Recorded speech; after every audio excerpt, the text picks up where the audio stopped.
예, 여러분, 사람 참 안 변한다. 이런 말을 잘 알고 계시죠?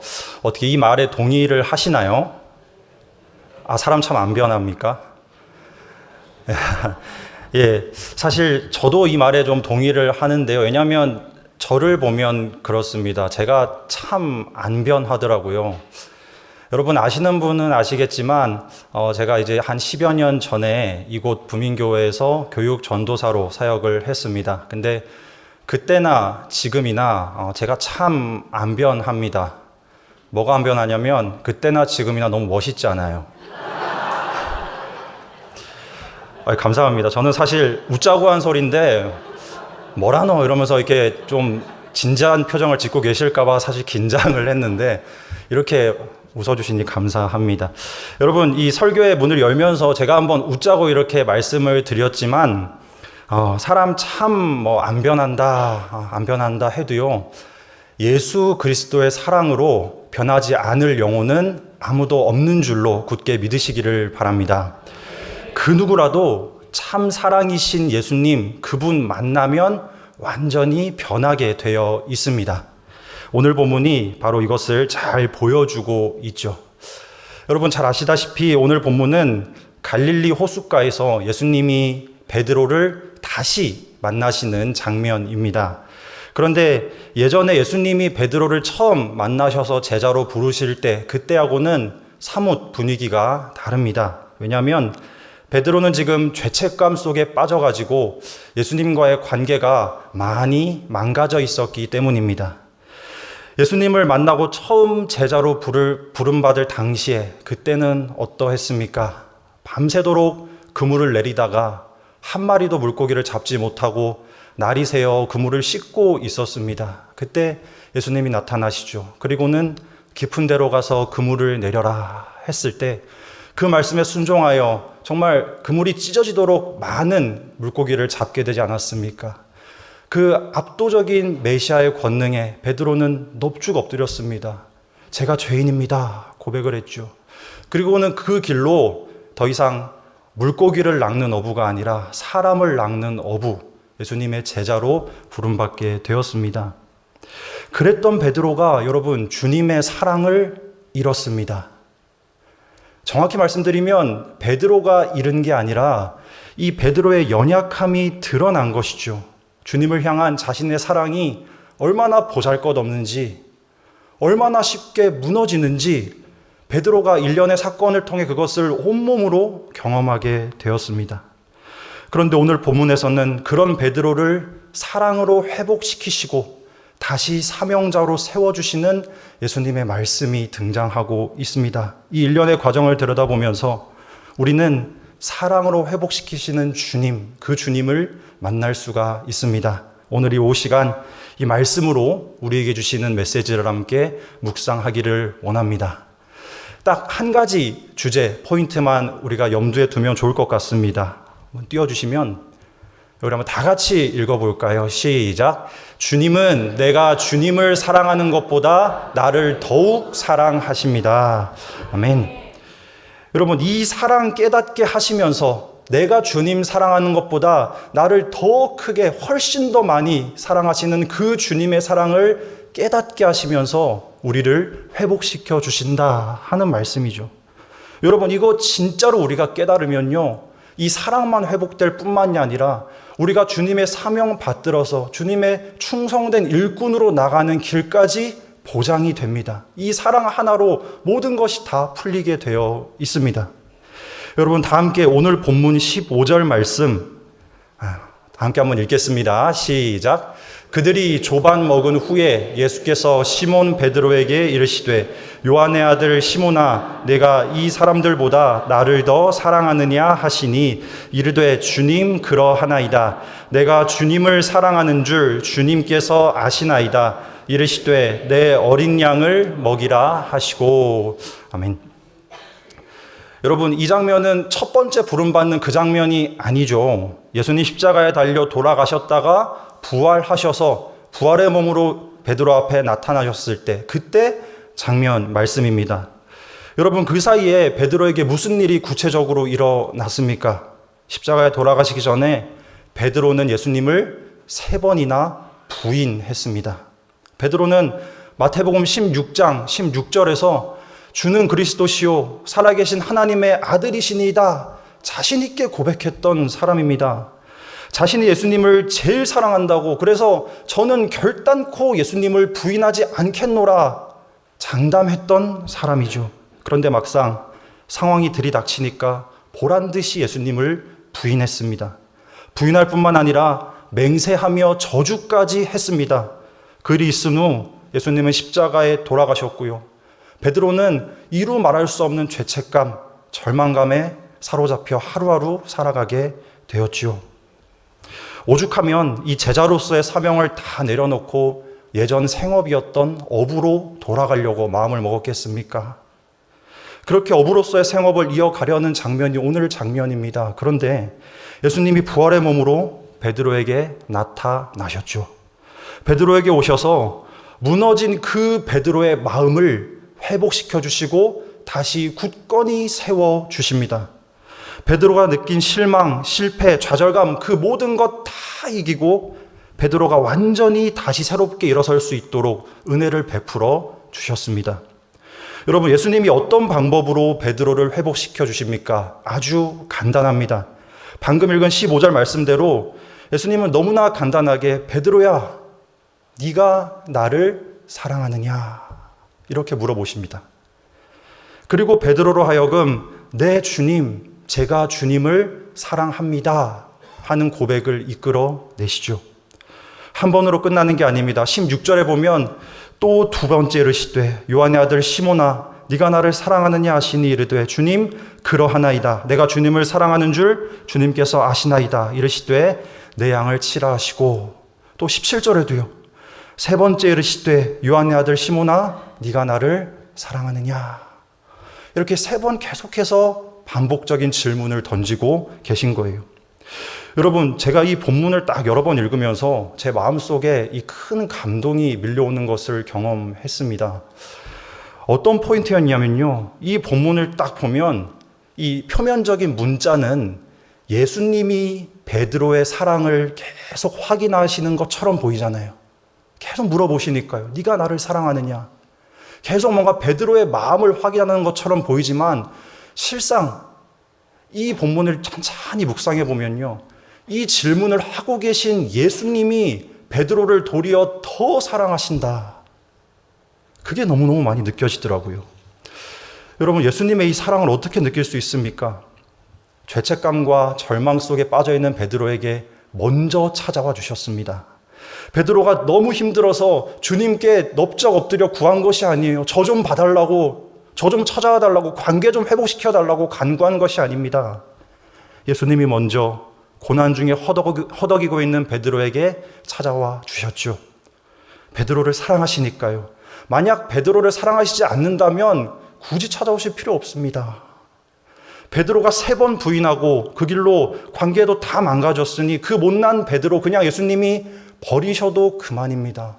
베드로 입장에서는 너무 속상하지만, 너무 마음이 아프지만 사실 예수님이 그런 선택을 하신다고 해도요, 할 말이 없지 않습니까? 그런데 예수님 결코 그렇게 하지 않으셨습니다. 오히려 부활의 몸으로 먼저 찾아오셨죠. 그리고 이야기하십니다. 베드로야, 네가 나를 사랑하느냐?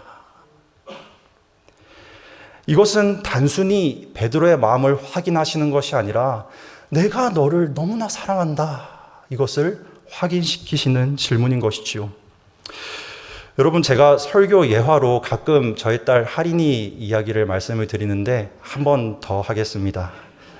예, 다들 아시다시피 저희 둘째가 지금 태중에 잘 자라고 있고 첫째 할인이는 이제 꽤 생각보다 많이 컸습니다. 그래서 제법 이제 아기 티를 벗고 조금 이제 어린이가 되려고 몸부림을 치고 있죠.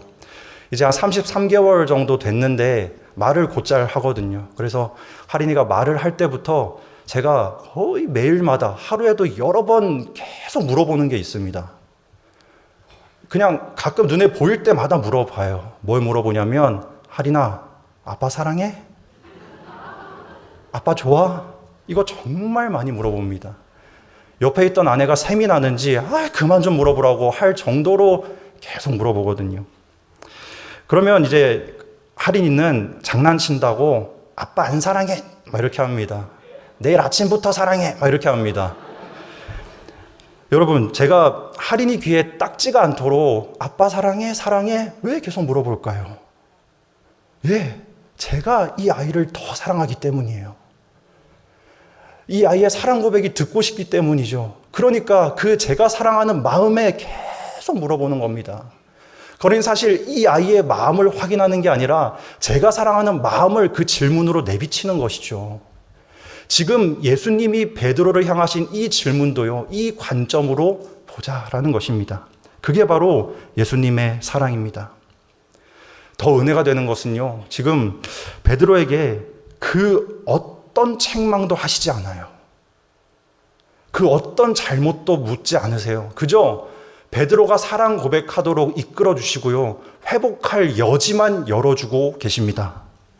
베드로야, 너 왜 그랬냐? 내가 이미 예고도 하지 않았냐? 나는 널 이렇게 사랑하는데 너 어떻게 나한테 그럴 수가 있냐? 너가 그러고도 날 볼 수 있냐? 이런 말씀 한마디도 안 하시죠. 단지 베드로가 회개하고 다시 예수님께 사랑을 고백할 수 있는 그 회복, 거기에만 집중을 하고 계십니다. 여러분, 그래서 이 15절의 말씀, 요한의 아들 시몬아, 네가 이 사람들보다 나를 더 사랑하느냐? 이 질문, 여러분 몇 번 베드로에게 물어보십니까? 3번 물어보시죠.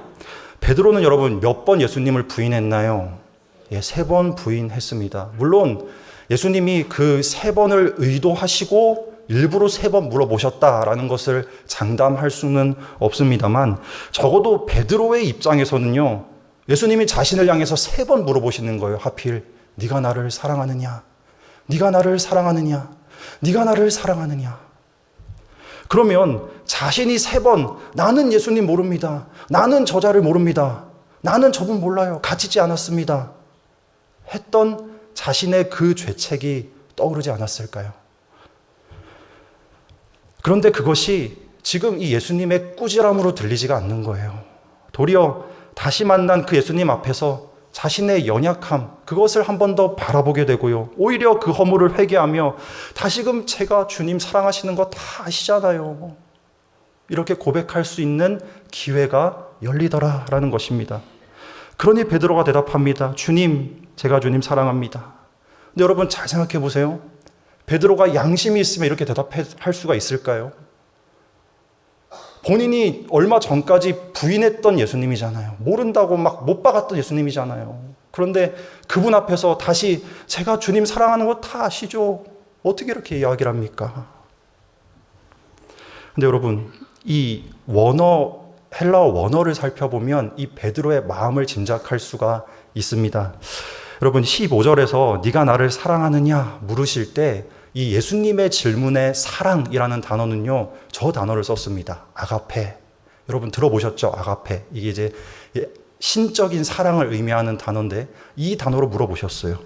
그런데 베드로가 내가 주님을 사랑하는 줄 주님 아시나이다 했을 때 이 베드로의 대답 속의 사랑은요, 저 단어가 아니에요. 다른 단어가 쓰였습니다. 여러분, 당시 헬라 사회에서는 이 사랑을 4가지로 구분을 했습니다. 아가페, 스톨게, 필리아, 에로스, 이렇게 4가지로 구분을 하는데요. 조금만 설명을 드리면 아가페는 하나님이 부어주시는 사랑입니다. 신적인 사랑이에요.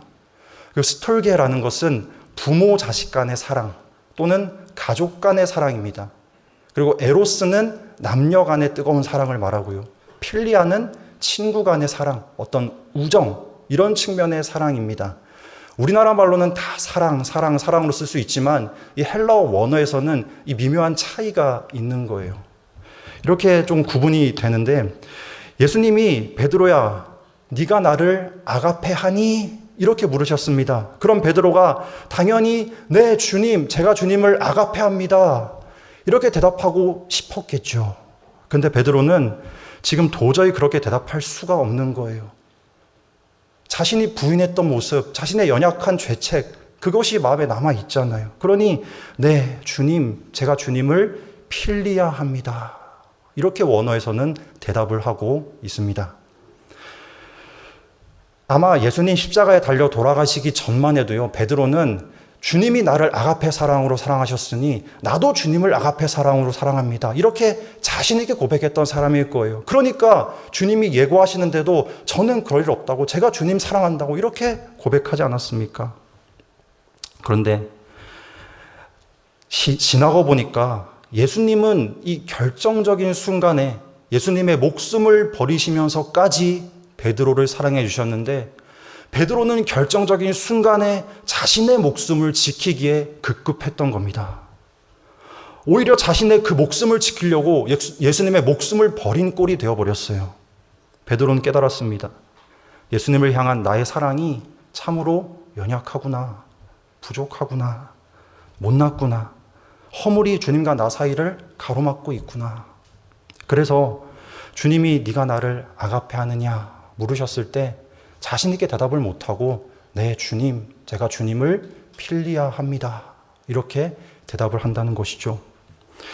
여러분, 하지만 이 모든 것을 다 아셨던 예수님은 베드로를 더 사랑해 주셔서요, 친히 찾아가시고 그 사랑을 회복시켜 주시는 겁니다. 그 허물 모두 다 품어주시는 거예요. 그리고는 관계를 세우시고 사명마저 다시 부어 주십니다. 여러분, 지금 이 갈릴리 호숫가에서 주님과 베드로 사이에서 벌어지고 있는 일련의 이 일들, 사실 저와 여러분의 신앙 여정 가운데 꼭 필요한 과정이 아닐까 생각합니다. 지금 어느덧 12월 첫 주도 다 지나갔죠. 대부분 이쯤 되면 이제 올 한 해 걸어온 그런 길들, 신앙 여정들을 쭉 바라보시고 내년에 이제 다가올 날들을 다 준비하실 그런 시기시잖아요. 한번 그간 우리의 삶을 생각해 보십시오. 베드로와 다를 것이 있습니까? 우리는 늘 주님 앞에 한결같은 사랑으로, 언제나 해바라기 같은 사랑으로 주님만 바라보고 언제나 주님만 따라가는 그러한 신앙이었습니까? 그렇지 못하죠. 그렇게 하고 싶어도 할 수 없는 게 저와 여러분의 연약함입니다. 꼭 말로써 난 주님 모릅니다, 난 같이 안 있었습니다, 이렇게 해야만 주님을 부인하는 게 아니죠. 우리의 말과 행동, 어떤 생각의 방향, 가치관, 삶의 양식, 이런 거 쭉 들여다보면요, 우리는 날마다 넘어집니다. 너무너무 연약해요. 베드로처럼 어떤 나에게 피해가 되는 상황이 오면, 정말 큰 위기가 오면 생각으로는 안 그럴 것 같은데 말과 행동으로는 주님을 나도 모르게 멀리하는, 부인하는 모습이 은연중에 나타날 때가 있어요. 죄 지은 것도 많습니다. 세상과 타협한 일도 너무 많아요. 이런 것들이 지금 주님과 나 사이를 딱 가로막고 있습니다. 여러분, 여러분이 그렇게 잘못됐다 이거를 지적하려는 것이 아니라 그만큼 우리가 연약한 죄성을 가지고 있다라는 것이죠. 그런 저와 여러분에게 주님 친히 찾아오셔서 마음 문을 두드리십니다. 쾅쾅쾅. 네가 나를 사랑하느냐? 네가 나를 사랑하느냐? 하시며 내미시는 그 회복의 손길을 붙잡으셔야 합니다. 여러분, 우리가 주님의 사랑에서 멀어지거나 희미해질 때 주님이 내미시는 그 손길 붙잡으면 되잖아요. 잡기만 하면 되는데 그걸 잡는 게 그렇게 어려운 일은 아니지 않습니까? 더 쉬운 말로 내 죄 때문에, 나의 허물 때문에, 어떤 나의 절망, 여러 상황 때문에 내 안에 십자가의 사랑이 희미해질 때 주님은 끊임없이 그 사랑을 회복시켜 주시려고 말씀을 통하여, 여러 정황을 통하여 그 사랑을 계속 내비쳐 주시는데 그 손길 내가 다시 한번 딱 붙잡고 나아가는 거 어려운 일 아니지 않습니까? 사랑하는 성도 여러분, 이를 기억하시면서 주님이 네가 나를 사랑하느냐 재차 물으시며 우리 심령을 두드리실 때에 반드시 주님, 제가 주님 사랑합니다 고백하시며 그 회복의 손길을 굳게 붙잡으시기를 소망합니다. 그리하여서 나를 살리시기 위하여 십자가 달리신 그 주님, 그 주님의 사랑이 다시금 새롭게 깨달아지고 오히려 그 사랑 안에 더욱 깊이 잠겨 들어가시는 우리 모든 성도님들 다 되시기를 축복합니다. 그렇게 베드로는 주님이 자신을 얼마나 사랑하시는지 회복하게 알게 되었습니다. 그런 베드로에게 주님이 무엇이라 말씀합니까? 내 양을 먹이라. 베드로 안에 다시 살아 숨쉬는 그 사랑을 가지고 세상으로 나아가서 처음 너를 잡았던, 너를 사람 낚는 어부로 삼았던 그 분부를 다 해라, 이렇게 명령하고 계신 것이죠. 여러분, 원래 베드로가 받은 사명은 누가복음 5장 10절에 잘 기록되어 있는데요. 예수께서 시몬에게 이르시되 무서워하지 말라, 이제 후로는 네가 사람을 취하리라 하시니, 이렇게 말씀하셨죠. 예수 그리스도의 이름을 세상에 선포하고 그분의 권능을 세상에 행하면서 많은 이들을 주님 앞으로 불러 모으는 귀한 사명을 주셨습니다. 이제 사랑 회복했으니 실패, 죄의 허물, 좌절 다 딛고 일어나서 다시 주님의 충성된 종으로 한평생 살아가라, 지금 힘을 불어넣어주고 계신 것입니다. 사랑하는 성도 여러분, 사랑의 회복을 저와 여러분이 경험하신다면 저와 여러분도 이와 동일한 반응이어야 할 줄로 믿습니다. 저 여러분은 앞으로 펼쳐질 우리의 모든 날들 가운데 내 마음에 품은 주님의 그 사랑 가지고 세상으로 나아가서 주님의 양들을 계속 먹여야 합니다. 계속 복음을 전하고 그리스도의 삶을 드러내고요, 주변 사람들에게 그리스도의 향기를 계속 전하는 삶을 살아가야만 합니다. 그것이 사랑 회복, 그 이후 주님 앞에 가는 그날까지 저와 여러분이 감당해야 할 영원한 사명인 줄로 굳게 믿으시기를 바랍니다. 이를 믿으시고 사랑 회복자로 맡은 사명을 능히 감당하시며 우리 교회와 또 지역 사회 가운데 끊임없는 복음의 물결이 우리 성도님 한 분 한 분을 통하여 흘러 넘치시기를 축복합니다. 말씀 맺겠습니다. 사진을 띄워주시면 죄송합니다. 베드로는 결국 주님 주신 사명을 다하고 순교를 당하게 됩니다. 역사가 요세푸스에 의하면 주 64년 네로 황제의 대박해 때 베드로는 거꾸로 매달려서 순교했다, 이렇게 기록하고 있습니다. 또 초대 교회 지도자였던 클레멘트, 터툴리안 같은 교부들도 동일한 내용으로 베드로의 마지막을 기록하고 있습니다. 베드로가 살아 생전에는 차마 주님 앞에 아가페 사랑을 고백하지 못했지만 자신이 십자가에 거꾸로 매달려 순교하는 그 순간에는 진실로 이렇게 고백했으리라 한번 상상해 봅니다.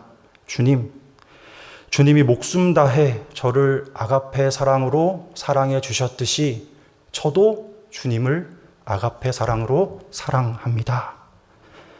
저 여러분의 신앙 여정 가운데에도 늘 사랑의 회복을 맛보셔서 주님 주신 사명을 끝까지 완수함으로 우리의 인생길 그 마지막에도 주님을 향한 복되고 영광스러운 그 사랑의 고백이 끝까지 흘러 넘치시는 우리 모든 성도님들 다 되시기를 주님의 이름으로 축복합니다.